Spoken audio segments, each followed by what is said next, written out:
Selamat pagi, selamat berjumpa dalam kasih Tuhan kita Yesus Kristus.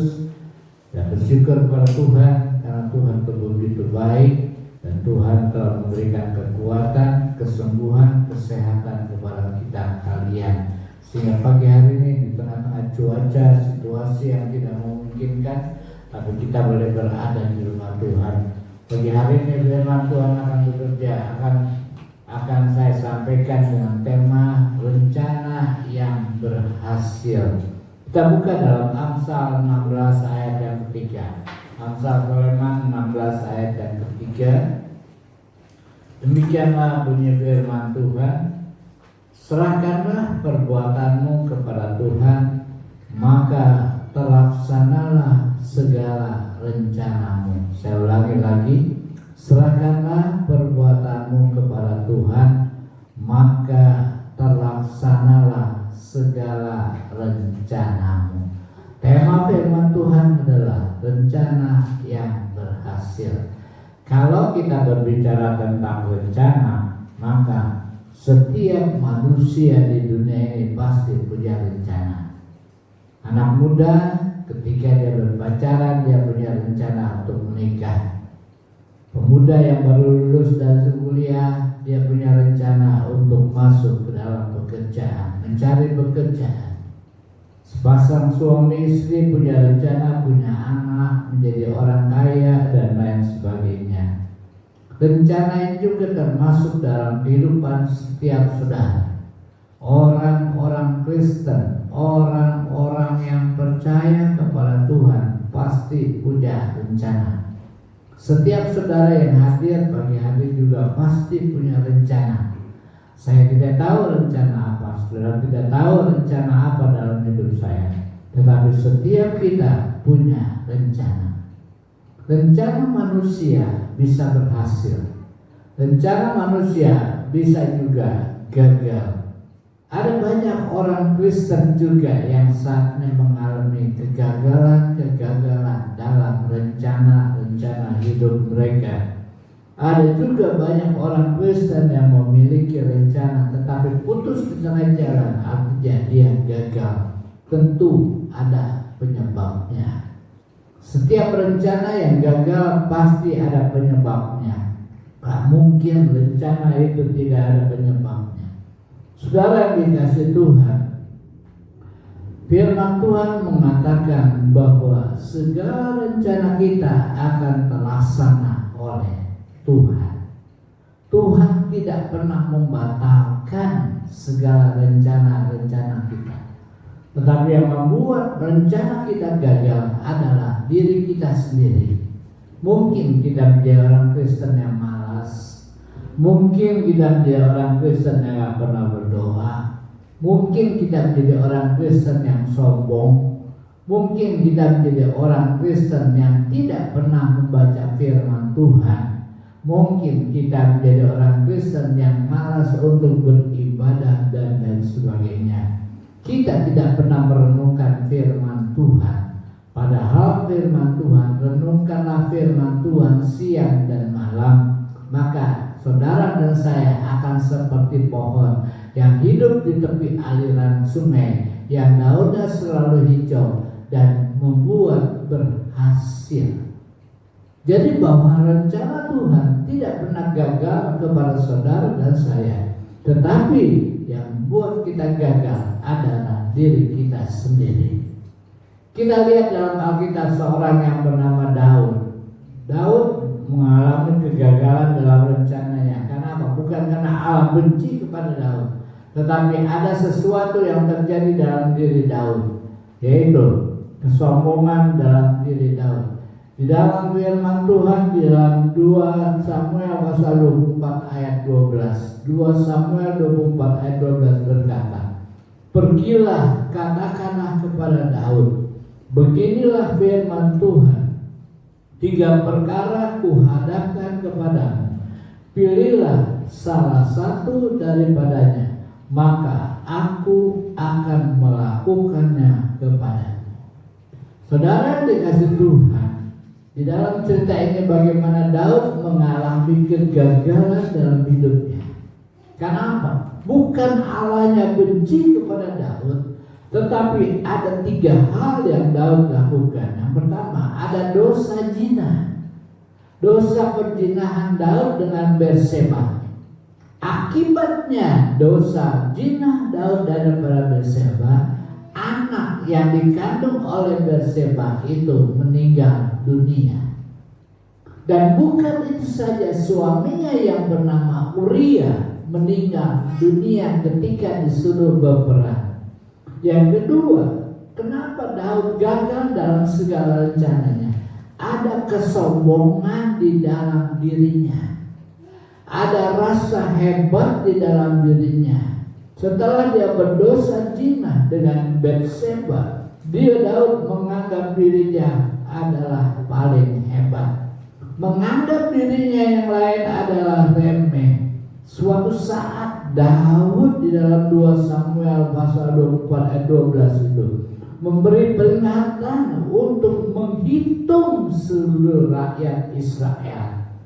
Dia pikir kalau dia hitung semua rakyat Israel, maka rakyat Israel itu bisa menjadi tentara, bisa menjadi pasukan-pasukan tentara dan lain sebagainya. Dia berpikir bahwa bangsa Israel itu akan mendapat menjadi tentara yang kuat, dan Daud akan berhasil menang dan jaya di dalam kehidupannya.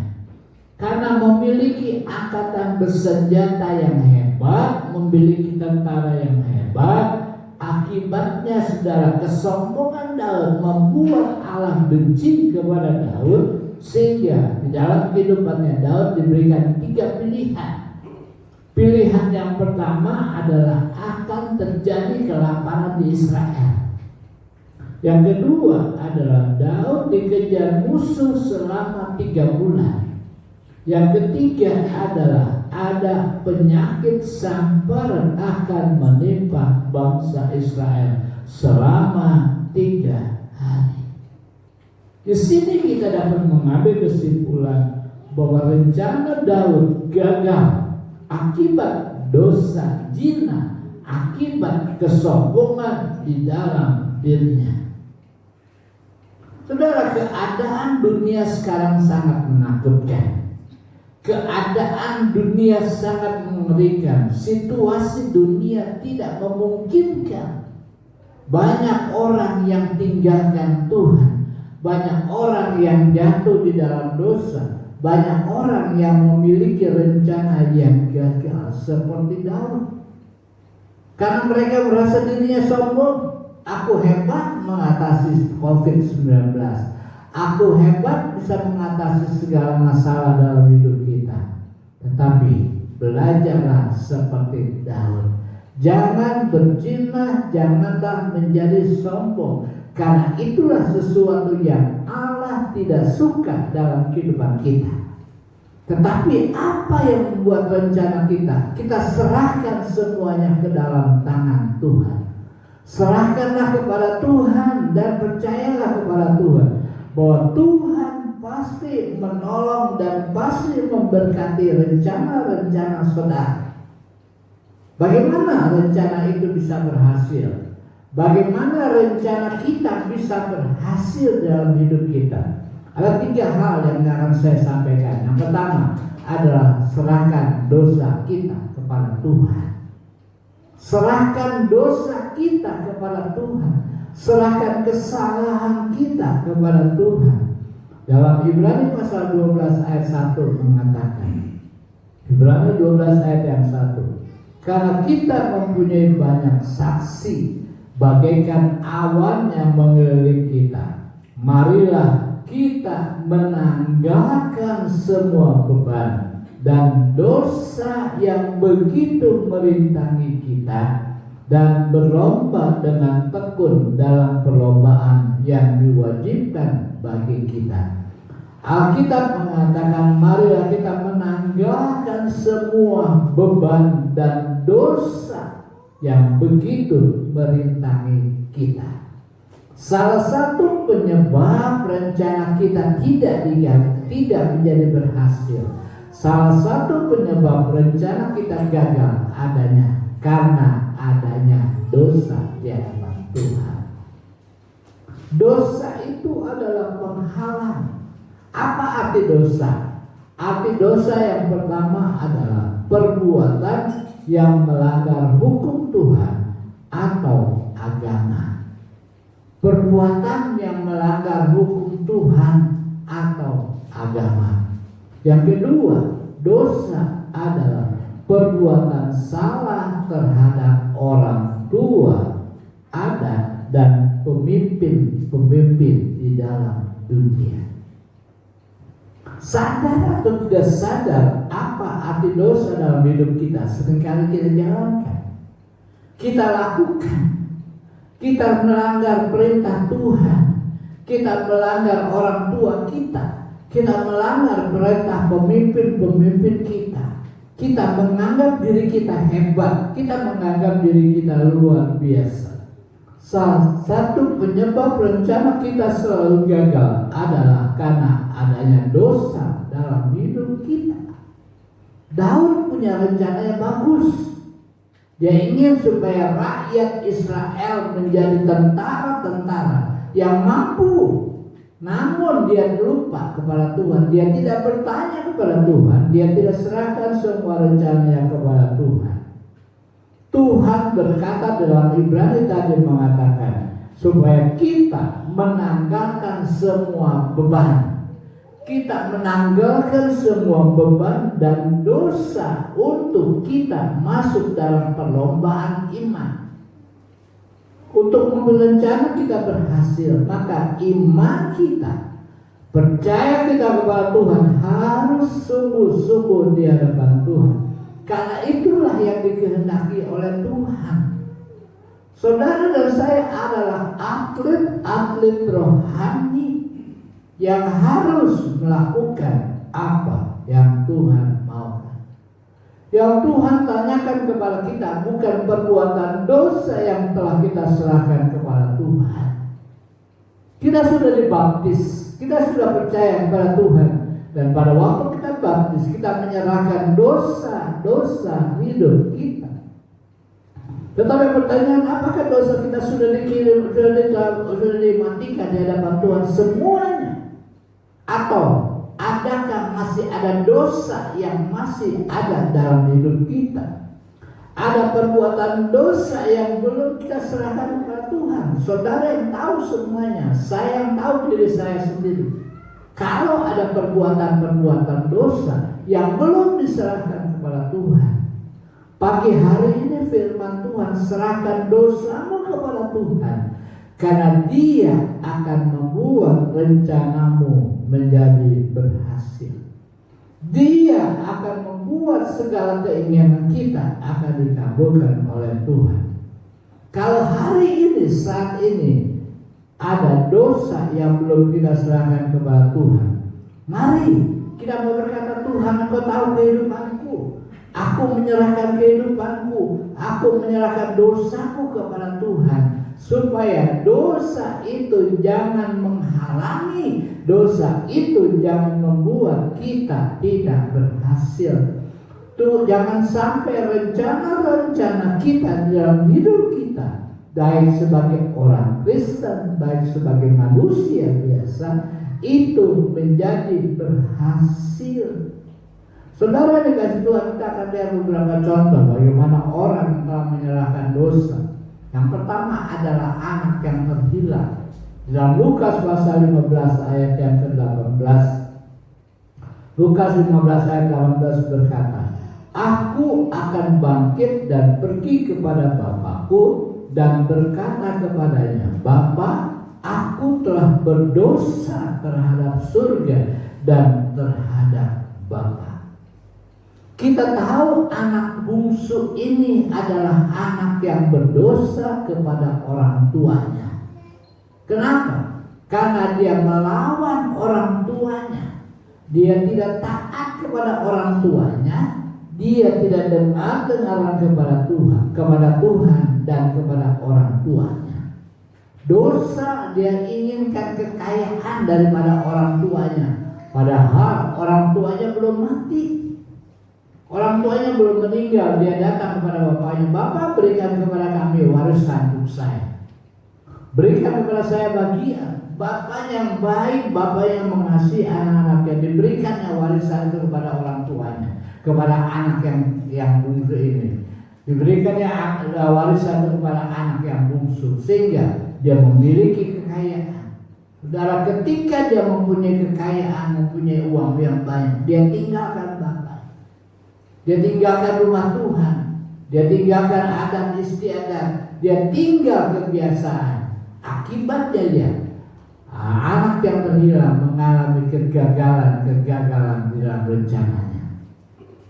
Pada waktu dia mengalami kegagalan dalam hidupnya dan akan kesalahan yang dilakukannya, dia teringat kepada bapaknya. Dan pada waktu itu dia berkata, "Aku akan kembali kepada Bapa." Dan ketika dia jumpa dengan bapaknya, dia berkata, "Aku telah berdosa kepada Bapa." Dia mengaku secara jujur akan dosa yang diperbuatnya. Dia menyerahkan dosanya kepada bapaknya. Dan akhirnya saudara, segala rencananya untuk diberkati terjadi setelah dia menyerahkan dosanya. Yang kedua, contoh yang kedua adalah Zakius dalam Lukas pasal 19 ayat yang 8. Tetapi Zakius berdiri dan berkata kepada Tuhan, "Tuhan, setengah dari milikku akan kuberikan kepada orang miskin, dan sekiranya ada sesuatu yang kuperas dari seseorang, akan kukembalikan 4 kali lipat." Zakius adalah seorang koruptor. Zakius adalah seorang penarik pajak lebih daripada ketentuan. Dia merasa dirinya sombong, dia merasa dirinya kaya, dia merasa memiliki segala harta di dalam dunia ini. Tetapi ketika dia sudah memiliki kekayaan, orang-orang benci kepada Zakius. Karena apa? Perbuatannya, karena tindakannya, karena tingkah lakunya. Dia menarik pajak lebih daripada ketentuan. Dia korupsi, dia memperkaya diri, dia lupa akan Tuhan. Tetapi pada satu saat dia ingat, dia menyerahkan dosanya kepada Tuhan. Dia berjumpa dengan Tuhan Yesus, dia naik di atas pohon ara. Dan ketika dia melihat Tuhan Yesus, hatinya penuh dengan damai. Dan ketika Yesus berkata, "Hei Zakius, turun, aku akan tinggal di rumah kamu." Zakius yang sombong, Zakius yang penuh dengan dosa, Zakius yang serakah dalam kehidupannya, setelah dia melihat dan mendengar perkataan Tuhan Yesus, akhirnya Zakius pulang dan Tuhan Yesus datang ke rumahnya.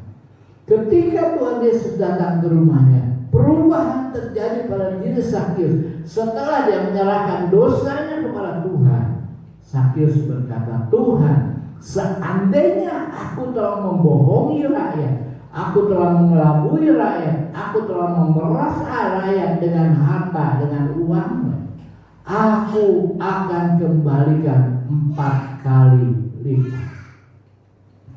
Zakius sadar. Orang-orang mulai membenci kepada Zakius.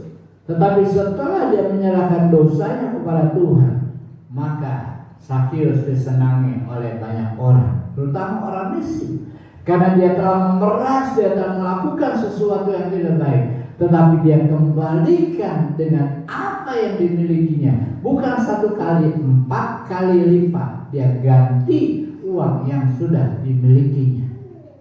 Saudara, kalau kita ingin mempunyai rencana dalam hidup kita berhasil, masihkah ada dosa yang tersimpan di hadapan Tuhan dalam hati kita? Masihkah ada dosa yang ada di dalam diri kita? Mari kita serahkan ke dalam tangan Tuhan.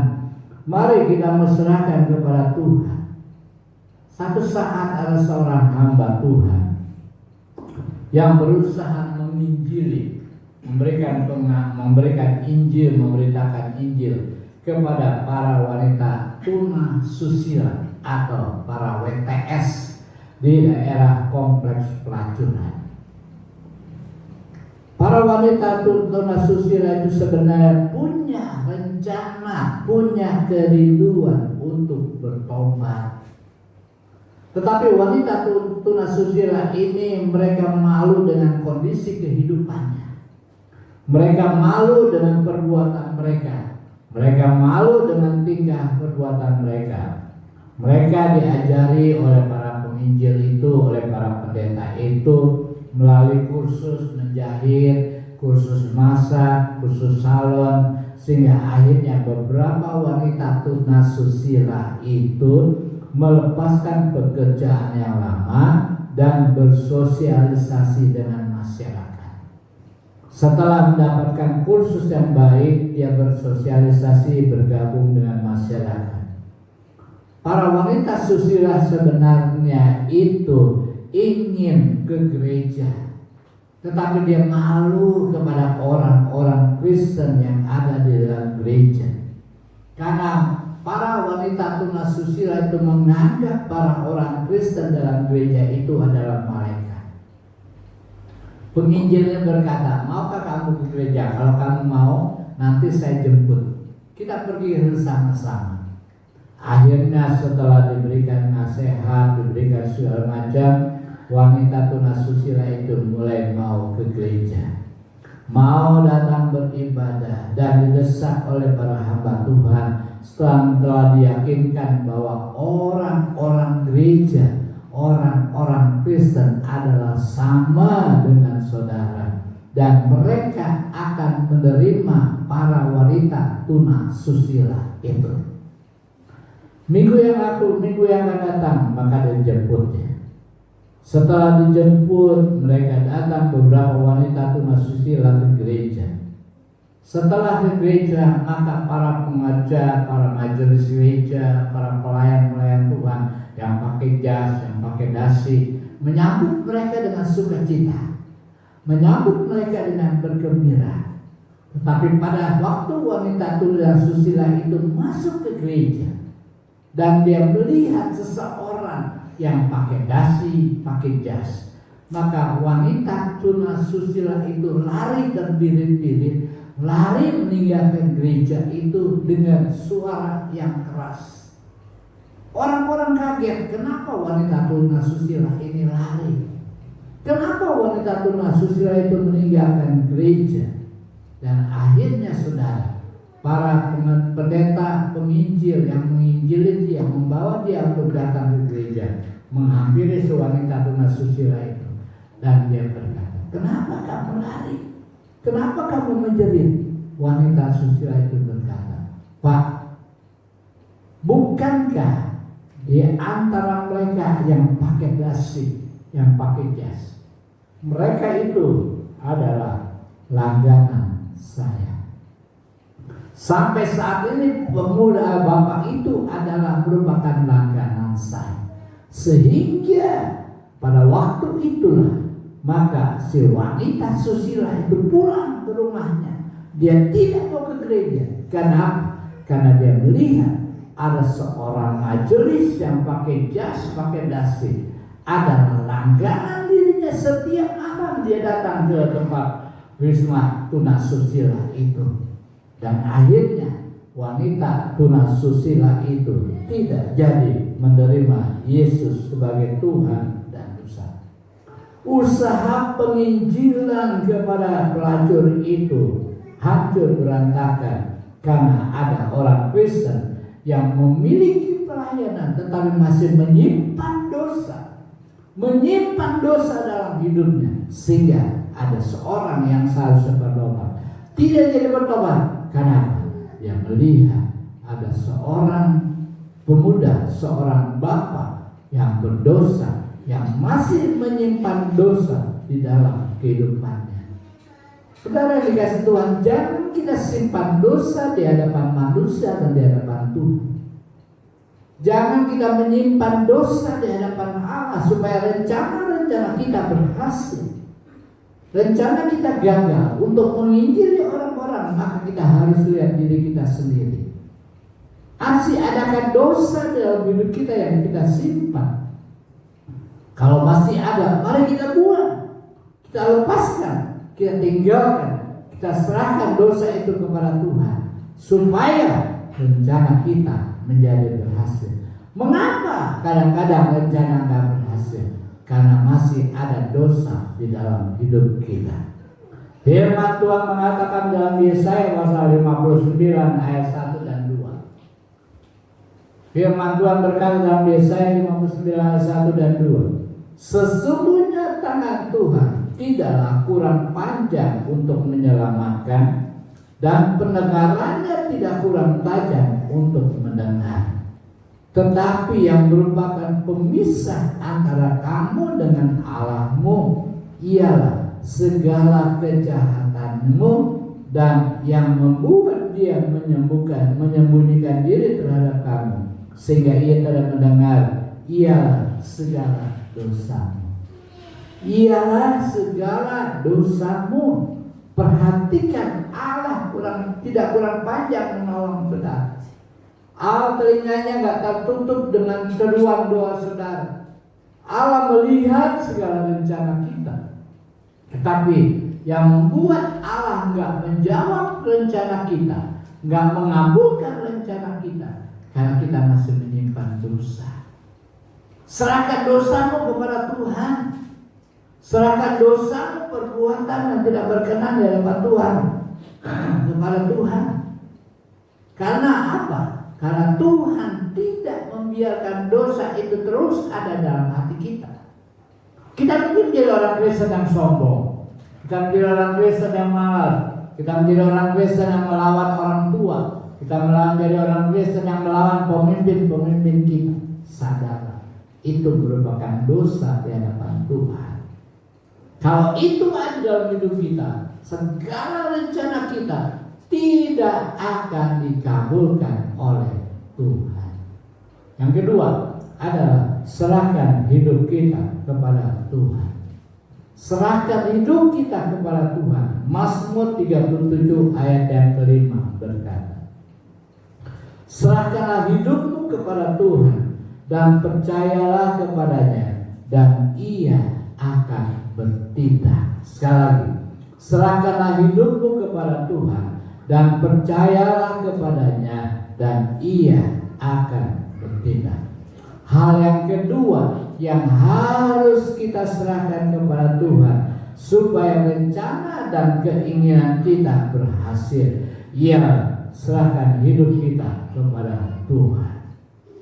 Serahkan hidup kita kepada Tuhan. Hal ini telah dilakukan oleh Daud ketika ia berdosa, dan ada seorang nabi yang bernama Nabi Nathan menegur Daud akan dosanya, akan perbuatannya dengan berzina dengan Batseba. Daud tidak marah, Daud tidak berontak. Daud sadar perbuatannya itu adalah dosa di hadapan Tuhan. Karena perbuatannya itu dia sadar ketika dia ditegur oleh Nathan dan menyerahkan hidupnya kepada Tuhan. Dia menyerahkan seluruh kehidupannya kepada Tuhan. Dia tidak lagi ingat akan hidup yang lama. Dia tidak ingat lagi akan dosa yang lama. Dia tidak ingat perbuatan-perbuatan yang menyimpang daripada Tuhan. Tetapi dia berserah kepada Tuhan. Firman Tuhan mengatakan dalam 2 Korintus pasal 5 ayat yang ke-17 berkata, jadi siapa yang ada di dalam Kristus, ia adalah ciptaan baru. Yang lama sudah berlalu, sesungguhnya yang baru sudah datang. Ayat ini ditulis oleh Paulus. Pada waktu itu Paulus ingin menjadi teroris, membunuh orang-orang Kristen. Tetapi setelah rencananya gagal membunuh orang Kristen, dia pikir, wah, orang Kristen semua sudah mati.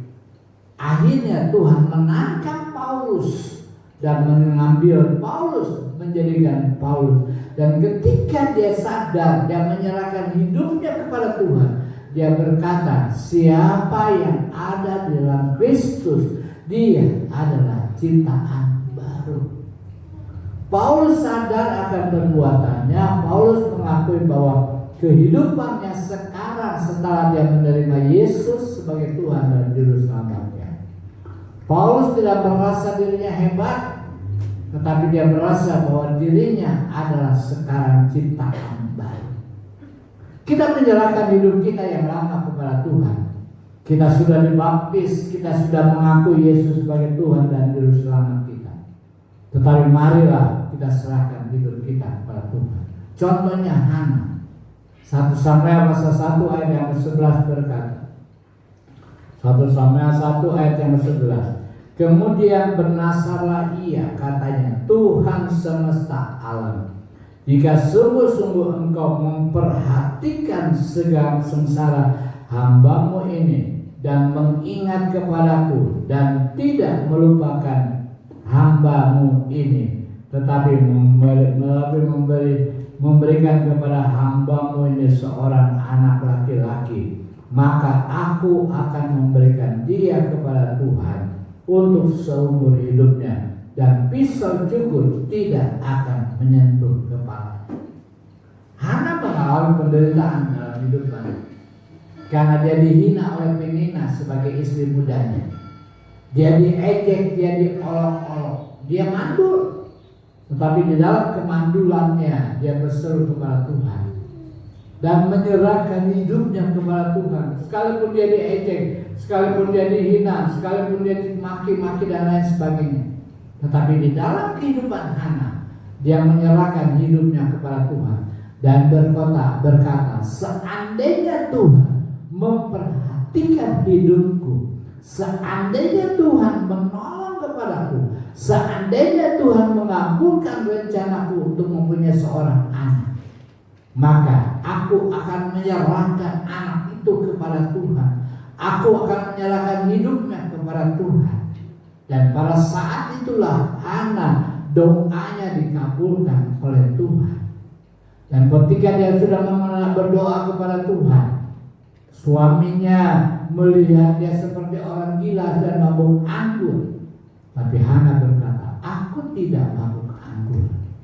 Dan pada waktu itu dia berkata, seandainya Tuhan memberikan aku seorang anak laki-laki, aku akan menyerahkan seluruh hidupnya kepada Tuhan. Aku akan menyerahkan segalanya kepada Tuhan. Dan akhirnya saudara, dengan nasar yang dilakukan, Allah menjawab, Allah mendengar doanya. Dan akhirnya Hana mendapatkan seorang anak laki-laki yang bernama Samuel. Dan ketika dia mendapatkan anak laki-laki, Hana nggak pelit, Hana nggak diam, tetapi dia menyerahkan kepada Tuhan. Saudara dikasih Tuhan, rencana kita dapat terjadi apabila kita juga menyerahkan hidup kita kepada Tuhan. Kenapa kita menyerahkan hidup kita kepada Tuhan? Karena yang mempunyai hidup kita adalah Tuhan. Segala sesuatu yang ada di dalam diri kita, baik kekayaan, harta, dan lain sebagainya, itu adalah milik Tuhan. Nafas kehidupan adalah milik Tuhan. Jangan kita sombong, jangan kita merasa segala sesuatu yang kita kerjakan itu mendatangkan rencana yang berhasil. Belum tentu, saudara. Tetapi kalau kita menyerahkan hidup kita kepada Tuhan, segala rencana kita kepada Tuhan, pasti rencana kita itu akan dikabulkan oleh Tuhan. Ada seorang pemuda yang menyerahkan pekerjaannya kepada Tuhan. Kenapa? Selama 25 tahun dia bergumul di dalam usahanya dan berjuang demi keberhasilannya, jerih payahnya. Suatu hari dia memutuskan kepada Tuhan, cukup sampai di sini, aku mau berhenti bekerja. Aku akan menyerahkan hidupku kepada Tuhan. Saudara, dia orang Kristen. Setelah dia ke gereja, mendengarkan khotbah, mendengarkan ibadah, datang kepada ibadah, dan mendengarkan khotbah tentang betapa bernilainya penyerahan kepada Tuhan. Dan pada waktu dia mendengar khotbah itu, dia pulang. Namun setelah dia pulang ke rumahnya, hatinya itu merasa khawatir. Hatinya merasa khawatir tentang penyerahan hidupnya kepada Tuhan. Setibanya di rumah, maka ia pun merasa khawatir dan dia menyerahkan kekhawatirannya, keraguannya kepada Allah. Pada malam hari yang sama itu juga akan terjadi. Tuhan membuat sesuatu yang tidak masuk di akal. Dikatakan di dalam cerita itu bahwa kantornya pada malam hari terbakar habis. Dan kalau kantornya sudah terbakar habis, maka dia mendapat berita bahwa kantornya habis terbakar. Dia malam-malam itu datang melihat kantornya. Ketika dia melihat kantornya sudah habis, dia berdiri di pinggir jalan. Dia berdiri jauh dari kantornya. Tiba-tiba ada seorang temannya berkata, "Hei, kamu ngapain di sini? Kantormu sudah terbakar. Kamu sudah habis, tidak punya apa-apa," kata temannya. Namun pemuda itu berkata, aku tahu. Aku sudah menyerahkan pekerjaanku kepada Tuhan. Aku sudah menyerahkan hidupku kepada Tuhan. Orang yang menyerahkan hidupnya kepada Tuhan, orang yang menyerahkan segala sesuatunya kepada Tuhan, dia percaya bahwa Tuhan akan memberikan kekuatan. Dia percaya Tuhan akan memberikan damai. Kantornya boleh kebakaran, dia mengalami kegagalan dalam hidupnya. Tapi ketika dia mendengar berita itu, si pemuda itu berkata, "Nggak usah takut, saya tidak khawatir, saya tidak bimbang, saya tidak takut. Kenapa? Karena saya percaya Tuhan yang telah menerima hidupku, Dia akan memberikan kekuatan. Dia akan memberikan kesabaran kepadaku." Dan akhirnya dia mendapatkan ketenangan.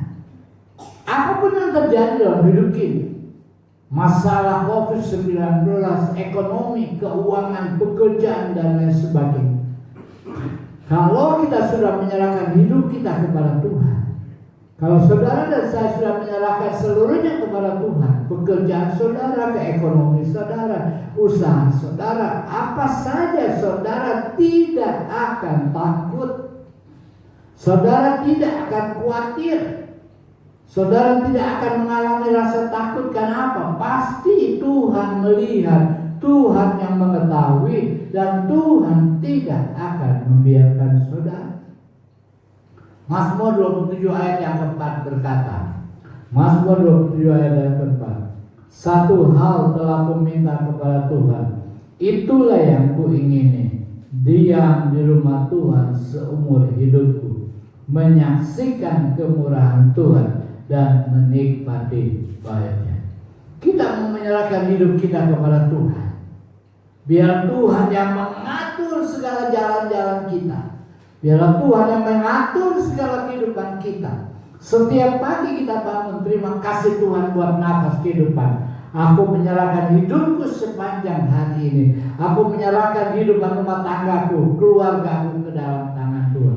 Biarlah Tuhan sendiri yang bekerja, Tuhan sendiri yang berkarya. Kalau saudara dan saya sudah menyerahkan hidup kita kepada Tuhan, segala rencana kita pasti dikabulkan. Segala rencana saudara dan saya yang kita rencanakan pasti akan didengar oleh Tuhan. Yang ketiga adalah serahkan harta dan kekayaan saudara. Serahkan harta dan kekayaan saudara. Amsal pasal 3 ayat 9 dan 10 berkata, "Muliakan Tuhan dengan hartamu dan dengan hasil pertama dari segala penghasilan. Maka lumbung-lumbungmu akan diisi penuh sampai melimpah-limpah, dan bejana pemerahanmu akan meluap dengan air buah anggurnya." Hal yang ketiga setelah kita menyerahkan dosa kita kepada Tuhan, kita menyerahkan hidup kita kepada Tuhan, hal yang ketiga yang Tuhan mau minta dari para saudara dan saya, serahkan harta saudara, serahkan kekayaanmu kepada Tuhan. Berbicara tentang menyerahkan harta, kekayaan Tuhan, bukan berarti rumah kita dijual, mobil kita dijual, deposito kita cairkan, lalu kita bawa kepada Tuhan, kita serahkan kepada Tuhan. Bukan itu yang Tuhan mau. Dalam cerita Daud, Nabi Daud bukan saja menyerahkan dosa menyerahkan hidupnya kepada Tuhan, tetapi Daud juga sudah mempersembahkan hartanya atau kekayaannya kepada Tuhan. Daud sudah mempersembahkan harta kekayaannya kepada Tuhan. Dalam 2 Samuel 24 ayat 24 berkata, tetapi berkatalah raja kepada Arauna, bukan begitu, melainkan aku membelinya daripadamu dengan membayar harganya, sebab aku tidak mau mempersembahkan kepada Tuhan Allahku korban bakaran dengan tidak membayar apa-apa. Sesudah itu Daud membeli tempat pengirikan dan lembu-lembu itu dengan harga 50 sikal perak. Daud dalam pengakuannya, aku tidak mau membawa persembahan, aku tidak mau mendatang kepada Tuhan dengan sia-sia, dengan tidak bawa apa-apa. Di dalam cerita ini dia membeli tanah daripada Arauna. Dia membeli sapi-sapi dengan harga 50 sikal perak. Uang yang sudah tidak sedikit, tetapi dia berikan, tujuannya dia membangun bait Allah, dia membangun gereja buat Tuhan. Pagi hari ini, saudara, dalam ayat ini kita membaca bagaimana Daud membeli tempat pengirikan bersama lembu yang dimiliki oleh Arauna, walaupun harganya mahal. Dari pengalaman Daud belajarlah, jangan kita bergereja, jangan kita beribadah dengan tidak membawa apa-apa kepada Tuhan. Tetapi marilah kita menyerahkan kekayaan kita, apa yang kita sukai dalam hidup kita, apa yang kita sayangi dalam hidup kita, apa yang kita miliki dalam hidup kita, kita bawa kepada Tuhan, kita serahkan kepada Tuhan, kita berikan kepada Tuhan. Karena dengan demikian kita akan mendapatkan berkat. Segala rencana kita akan kita mengalami keberhasilan daripada Tuhan. Kita lihat beberapa contoh dalam Alkitab. Yang pertama adalah orang Majus. Dia orang kafir. Dia belum mengenal Tuhan. Dia belum mengenal siapa Yesus.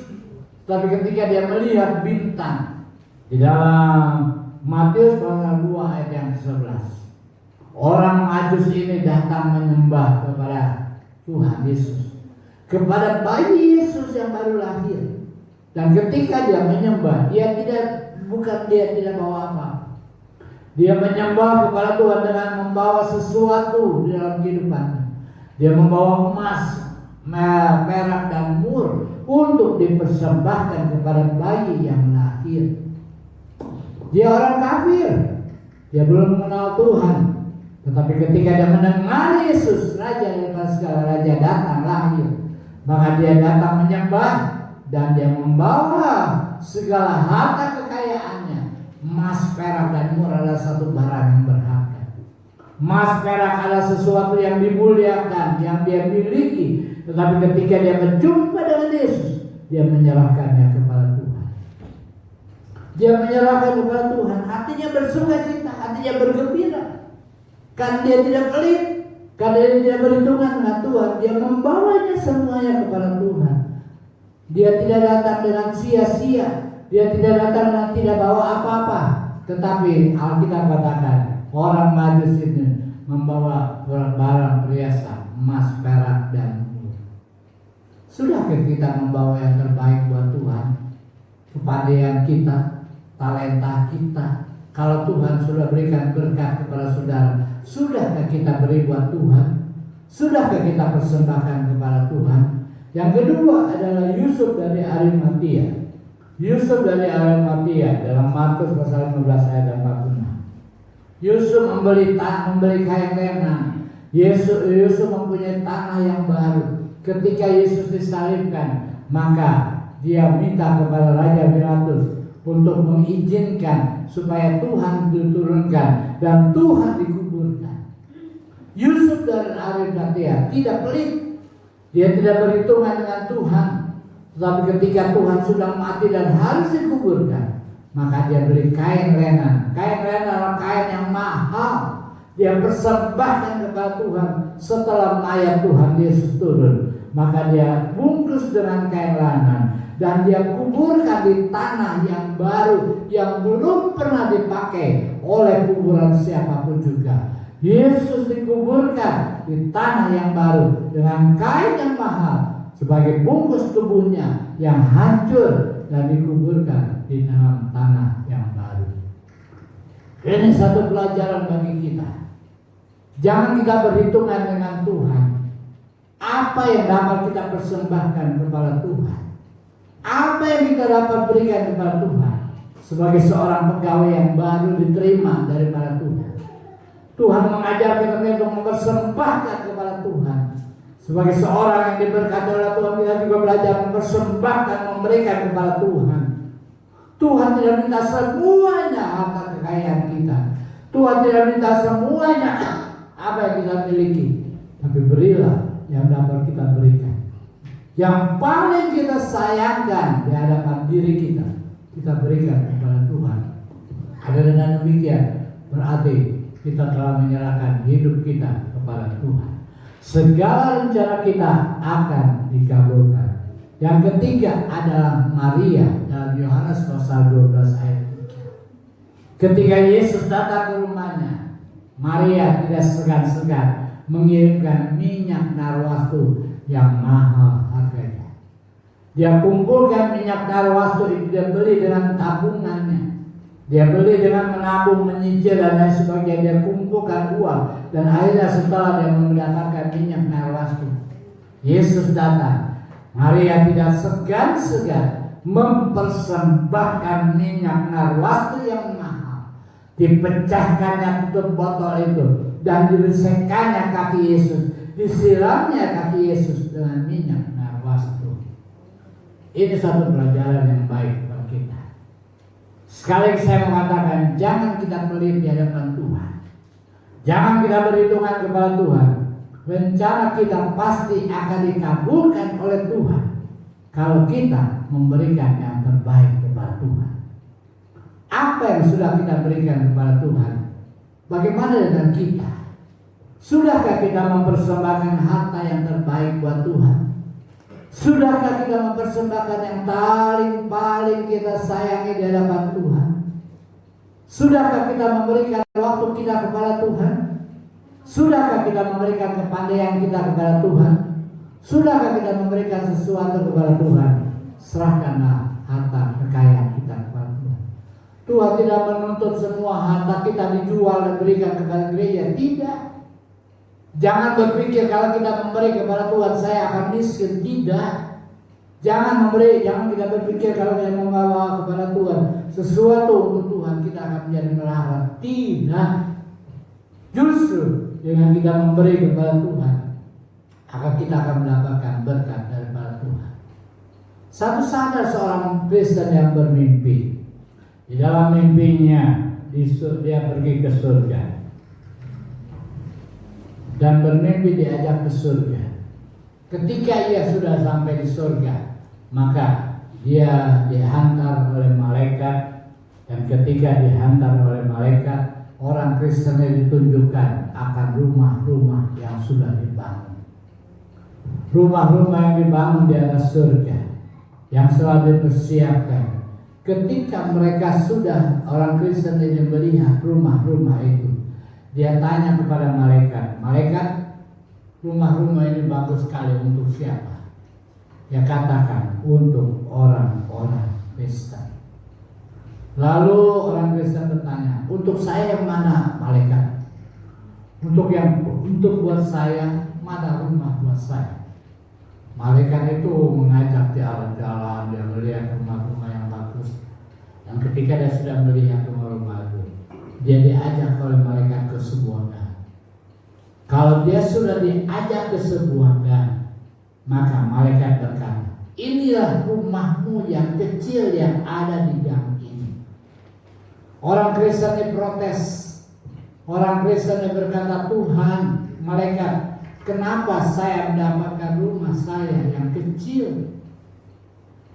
Lalu malaikat berkata, "Rumah ini yang ada yang besar-besar itu dibangun karena orang Kristen sendiri. bahan-bahannya tidak oleh malaikat, malaikat hanya membangun, tetapi bahan-bahannya adalah oleh orang Kristen itu sendiri. Bahan-bahan itu dikirim dari bumi ke surga. Bahan-bahan itu dikirimkan dari bumi ke dalam surga oleh para orang Kristen. Dan kemudian, kenapa kamu nggak kirim? Kenapa kamu nggak mendapatkan rumah yang bagus? Malaikat sudah membangunkan rumah buat kamu, namun abaikan karena kamu pelit.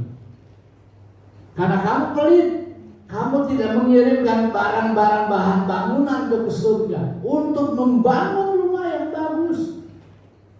Karena kamu pelit dan kamu tidak mengirimkan barang-barang itu, sebab itulah kamu dibangunkan sebuah rumah di atas sebuah gang kecil ini. Rumah kamu jelek sekali karena kamu pelit, tidak pernah memberikan sesuatu kepada Tuhan. Akhirnya seorang Kristen yang dia berkata, syukur kepada Tuhan karena hanya mimpi saja. Dia sadar akan mimpinya, dan kemudian setelah dia sadar akan mimpinya, kemudian dia berubah. Dia mulai memberi yang terbaik buat Tuhan. Dia mengirim bangunan kepada Tuhan dalam surga. Dia berikan apa yang dapat diberikan kepada Tuhan. Dan akhirnya dia sadar bahwa dia mendapatkan kekuatan daripada Tuhan. Pagi hari ini saudara, janganlah kita menjadi orang Kristen yang pelit. Janganlah kita menjadi orang Kristen yang pelit di hadapan Tuhan. Tetapi yang apa dapat kita berikan kepada Tuhan, mari kita berikan kepada Tuhan. Kekayaan yang kita punya itu semua datangnya daripada Tuhan. Harta yang kita dapatkan dalam usaha dan pekerjaan kita itu karena usaha daripada Tuhan yang sudah memberikan kepada saudara. Tinggal sekarang bagaimana kita mempersembahkan, menyerahkan kekayaan kita kepada Tuhan, supaya segala rencana, segala keinginan kita akan dijawab oleh Tuhan, akan dikabulkan oleh Tuhan. Pagi hari ini firman Tuhan mengajarkan kepada kita, rencana kita akan dikabulkan oleh Tuhan. Rencana kita akan dijawab oleh Tuhan apabila 3 hal yang harus kita pelajari. Menyerahkan dosa kita, jangan kita simpan dosa dalam hidup kita, jangan kita memberontak kepada Allah, jangan kita memberontak kepada Tuhan, jangan kita memberontak kepada pemimpin-pemimpin kita, jangan memberontak kepada orang tua, suami istri, jangan memberontak. Biar kita takut akan Tuhan. Yang kedua, menyerahkan hidup kita kepada Tuhan. Serahkan hidupmu karena Dia yang peduli kepada hidup saudara. Yang ketiga, menyerahkan harta dan kekayaan kepada kita. Segala rencana kita akan dikabulkan oleh Tuhan. Ayub pasal 42 ayat yang kedua berkata, aku tahu bahwa engkau sungguh melakukan segala sesuatu dan tidak ada rencanamu yang gagal. Sebagaimana Ayub mengatakan, walaupun dia mengalami penderitaan yang parah dalam hidupnya, tapi dia tahu, dia yakin bahwa Tuhan tidak pernah meninggalkan dia. Serahkanlah dosamu kepada Tuhan, serahkan hidupmu kepada Tuhan, serahkan harta kekayaanmu kepada Tuhan, maka rencana itu akan terjadi dan kita dapatkan dalam hidup kita. Tuhan Yesus memberkati kita. Kalau ada kesalahan ayat-ayat, kalau ada kesalahan dalam berkhotbah, saya minta supaya saudara dan saya, supaya saudara memaafkan saya. Jangan saudara pendam dalam hati saudara, jangan saudara simpan dalam hati saudara, tetapi berdoalah kepada Tuhan. Kita melepaskan dosa kita di hadapan Tuhan, kita menyerahkan hidup kita kepada Tuhan, menyerahkan apa yang kita dapat berikan kepada Tuhan. Tuhan Yesus memberkati firman-Nya. Amin.